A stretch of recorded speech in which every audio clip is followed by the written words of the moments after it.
네, 안녕하세요.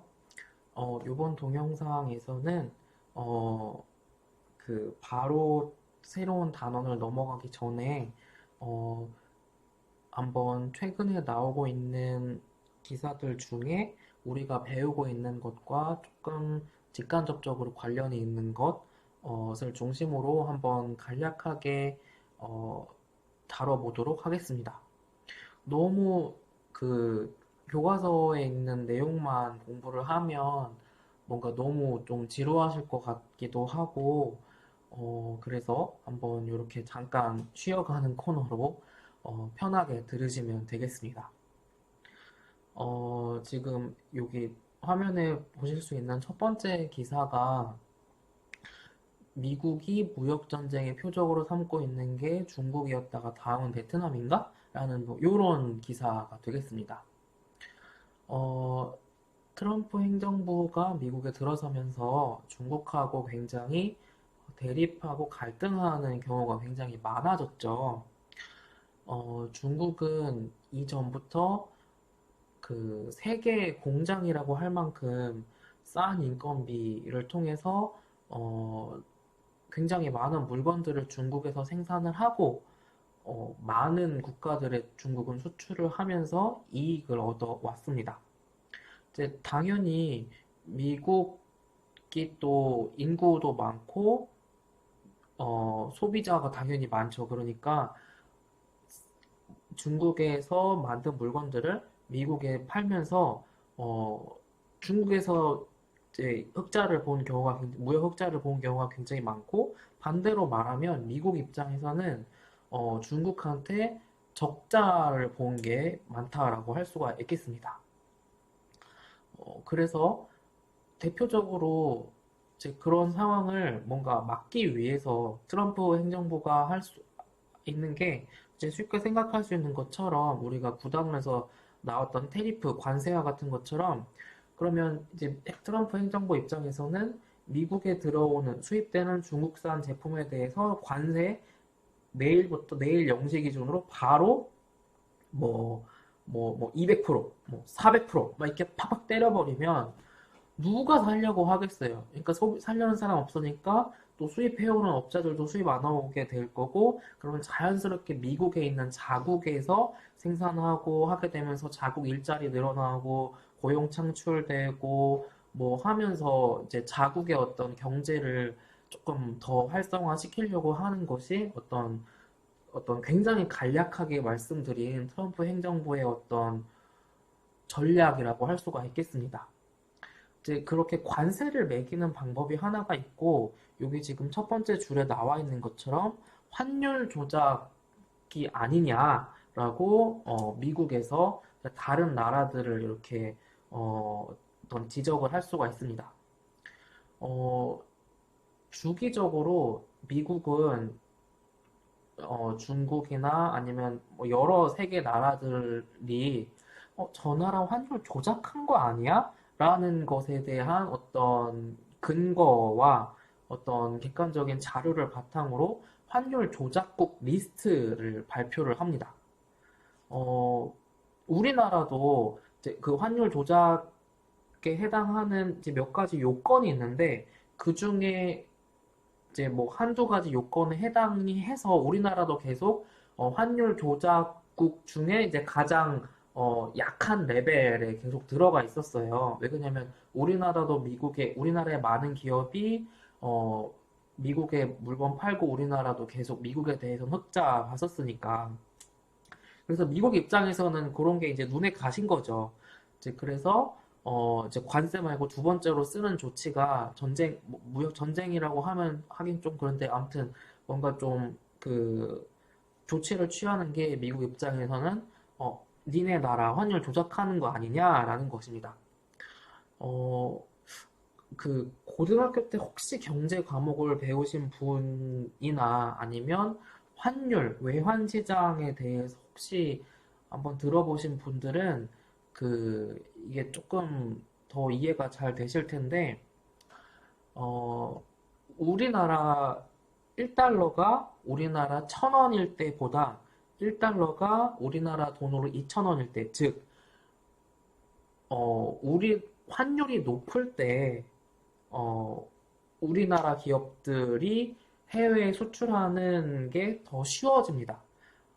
그렇게 되면 해외 소비자들이 우리나라 제품을 봤을 때 1달러에 1,000원이었던 게 1달러에 2,000원이 되면 외국 소비자들 입장에서 보기에는 반값이 되는 거니까 훨씬 우리나라 기업들이 수출하기가 용이한 거죠. 그래서 뭐 이명박 박근혜 정부 초기 때까지만 해도 고환율 정책을 정부에서 의도적으로 이렇게 쓰는 경우가 어, 거의 공공연한 비밀이었습니다. 그러니까 다 아는 정부가 이거 이렇게 하고 있다는 걸 다 아는데 어, 네, 그쵸. 이제 그래서 우리나라도 이제 몇 년간 환율 조작국 아니냐, 얘네 일부러 원화값 싸게, 그러니까 고환율 유지하는 거 아니냐라는 의심을 미국으로부터 받았었습니다. 이제 그런데 가장 첫 번째 이 어떤 희생양이라고 해야 되나? 로 중국, 요렇게, 이제 미국하고 중국의 어떤 대립이 굉장히 격화되어 있는 거고, 베트남도 지금 상당히 미국에 대해서 많은 무역 흑자, 그러니까 미국 입장에서는 많은 무역 적자를 겪고 있는 거기 때문에 지금, 스위스는 좀 너무 강대국이라, 아니, 중립국이고, 뭔가 국제적인 위치가 있어서 안 되고, 또 뭐, 멕시코는 뭐, 나프타라는 어떤 북미 국가들 간의 어떤 규약 때문에 또 뭐 어렵다고 미국 정부가 생각을 했겠죠. 그래서 이제 미국 정부가 때리려고 하는 게 베트남인 것 같다라는 것이 어떤 신문 기사의 입장이 되겠습니다. 이렇게 미국 정부가 미국의 우리나라의 기획재정부라고 할 수 있는 디파트먼트 오브 트레저리가 환율 조작국의 리스트를 발표를 하게 되고 그 어떤 나라 이름이 그 리스트에 들어가게 되면 어, 이제 직간접적으로 환율 조작국 리스트에 들어간 나라들은 영향을 받게 됩니다. 왜 그러냐면 미국 정부가 발표를 하는 거기 때문에 어, 이제 영향이 없을 수가 없는 거가 되겠죠. 어, 네. 그리고 이제 이렇게 첫 번째 것을 간략하게 살펴볼 수 있겠고, 이제 외환 시장에 대해서는 우리가 그 이번 학기 중에 이게 그 네, 이게 지금 진도를 나갈 수 있을지 지금 확실하지 않은데, 네, 우선 여기 있는 기사를 여기 넘어가도록 하겠습니다.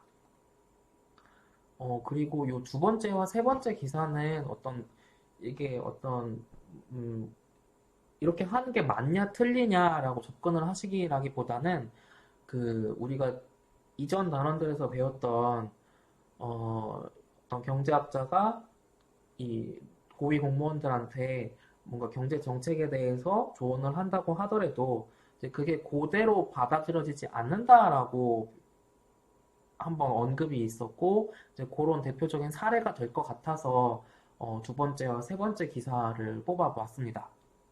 이제 여기 두 번째 나와 있는 거는 제목 그대로 어, 2023년부터 주식이나 펀드 등을 통해서 뭔가 차익을 얻었을 때 2천만 원까지 공제를 하는 것이 초기 법안이었는데 대통령이 아니다. 우리나라 지금 올해 코비드 19으로 어려운 때에 지금 동학 개미들이 얼마나 지금 기관 투자자, 해외 투자자가 그 매도한 주식들 얼마나 많이 사줘가지고 지금 우리나라 코스닥 코스피에 얼마나 지금 잘 유지되고 있냐. 이제 그렇게 했더니 이제 또 그 말을 받아들여야 되는 공무원 입장에서는 공제 한도를 5천만 원까지 올렸다는 이야기입니다. 그러니까 뭐 예를 들어 내가 뭐 삼성전자 주식을 예를 들어 만 원에 샀는데 10만 원에 팔았다. 그러면 9만 원을 얻은 거죠. 이제 그런 그렇게 9만 원과 같은 것은 지금 2천만 원이든 5천만 원이든 보다 작으니까 공제를 받게 되겠습니다. 그러니까 세금을 안 떼이는 거죠. 양도세를. 그런데 이제 주식을 대규모로 싸게 샀다가 비싸게 잘 팔면 분명히 거기서 얻는 이득이 2천만 원이나 혹은 5천만 원을 초과하게 되면 이제 거기에 대해서는 세금을 최대 막 20 몇 퍼센트, 뭐 25%까지 떼겠다라는 것이 정부 입장입니다. 이제 그런데 이제 뭐 이게 옳으냐 아니면 틀리냐를 떠나서 이제 대통령 한마디가 있기 전에는 2천만 원이었던 공제 한도가 대통령 한마디 하자마자 이렇게 5천만 원으로 올라갔다라는 것이 되겠습니다. 그리고 이제 세 번째 기사도 간략하게 이것과 같은 맥락입니다. 2023년부터 어쨌든 그렇게 하기로 결정이 되었다. 그런데 그 전부터 이르면 당장 내년부터 그 가족이 3억 원 이상 가족 다 합쳐서 3억 원 이상을 갖고 있으면 대주주라는 꼬리표를 달겠다. 그리고 대주주라는 꼬리표가 달리면 이제 그 아까처럼 뭐 100만 원짜리 주식을 10만 원에 팔아서 그렇게 차익을 많이 얻게 되면 이제 그런 대주주들이 차익을 얻었을 때는 세금을 더 많이 떼겠다라는 것이 이제 초기 법안이었습니다. 그런데 이제 당장 가까운 미래에 또 대선이 있죠. 그리고 이제 여론을 살펴야 하는 정부 입장에서 이와 같은 법안에 대해서 이제 동학 개미들이 굉장히 많이 반발을 했고 굉장히 여론이 한 며칠 동안 안 좋았습니다. 이제 그랬더니 이제 요거를 조금 완화하기 위해서 모든 가족을 다 포함해서 3억이 아니라 인별, 그러니까 한 명당 3억으로 해라 라고 이렇게 뭔가 뭐 윗선에서 압박이 있었겠죠. 그래서 경제부총리인 홍남기 부총리가 이제 그렇게 바꾸는 걸로 검토를 하고 있다라는 어떤 입장이 그런 내용이 되겠습니다. 이제 돈이 많으신 분들은 까딱 잘못하면 이게 뭐 할아버지, 부모님, 그리고 그러니까 이렇게 가지고 있는 어떤 단일 종목의 주식이 3억이 넘을 수도 있겠죠. 돈이 많으신 분들은.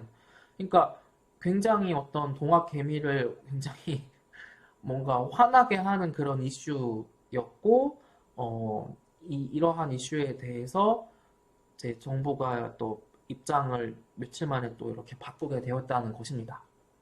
이제 기존에는 대주주 기준을 10억 원 단일 종목을